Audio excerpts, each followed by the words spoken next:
செல்ல குட்டிகளா, இன்னைக்கு நம்ம ஜிகே கிரீன் லைஃப்ல பார்க்க போறது மழைக்காலங்கள்ல மொறுமொறுன்னு சாப்பிடக்கூடிய ஹோம்மேட் சீட்டர்ஸ்.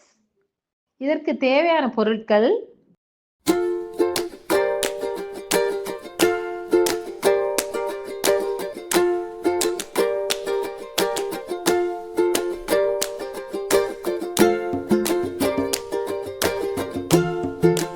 இப்ப வீடியோக்குள்ள போலாமா? ஒரு கடாய் எடுத்துக்கோங்க. அதுல 2 கப் தண்ணி ஊத்திக்கோங்க. தண்ணி நல்லா கொதி வந்ததும் தேவையான உப்பு போட்டு மிக்ஸ் பண்ணிக்கோங்க.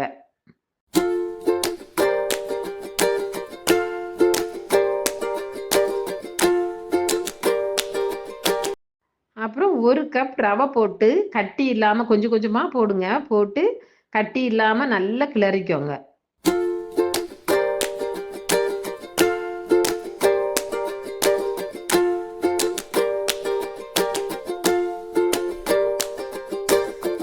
நிமிஷம் மூடி வச்சு வேக விட்டுருங்க. அப்புறம் மூடியை ஓப்பன் பண்ணி பாருங்க. கையில் உருண்டை பிடிச்சா வர்ற அளவுக்கு கிளறிக்கோங்க.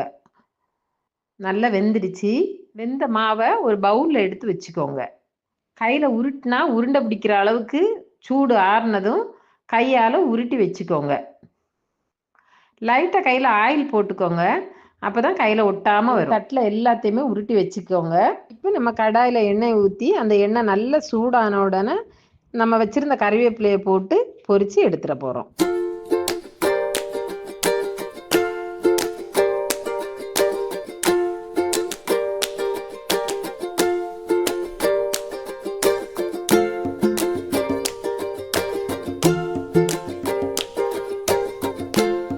அப்புறம் கடாயில எண்ணெய் ஊற்றி தனித்தனியா போட்டு நம்ம உருட்டி வச்சிருந்த பால்ஸ் எல்லாம் போட்டு நல்லா பொரிச்சு எடுத்துக்கோங்க.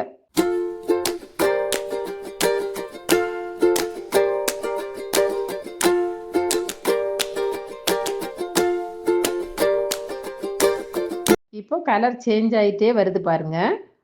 இப்போ வெந்துடுச்சு. இதை எடுத்து ஒரு பவுலில் போட்டு கொஞ்சம் மிளகுத்தூள், கொஞ்சம் வத்தல் தூள் போட்டு பொரிச்சு வச்சிருந்த கறிவேப்பிலை இருக்குல்ல, அதையும் நல்லா நொறுக்கி போட்டு அந்த பவுலில் போட்டு குழந்தைங்களுக்கு கொடுங்க. ரொம்ப விரும்பி சாப்பிடுவாங்க.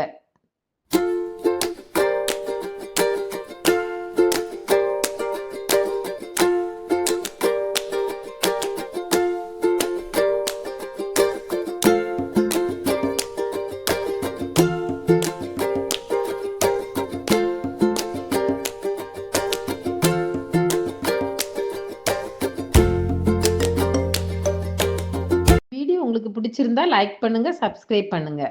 தேங்க்ஸ் ஃபார் வாட்சிங்.